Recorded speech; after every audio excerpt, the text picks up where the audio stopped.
কি নাম নতুনটা?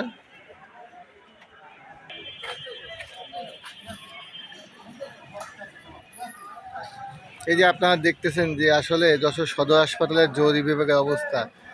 এই অ্যাম্বুলেন্স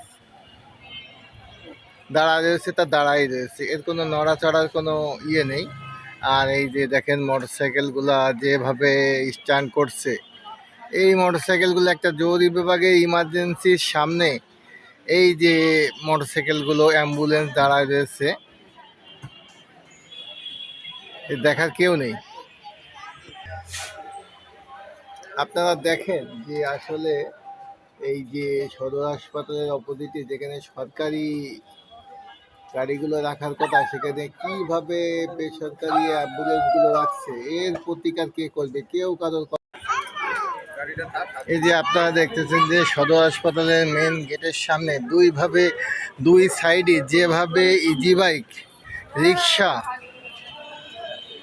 ইজি বাইক একেবারে লাইন দিয়ে ইজি বাইক রিক্সা রেখেছে, একেবারে কেউ কারোর কথা শুনতেছে না। এটা একটা স্ট্যান্ড বানায় ফেলেছে, এর নিয়ন্ত্রণ করবে কে?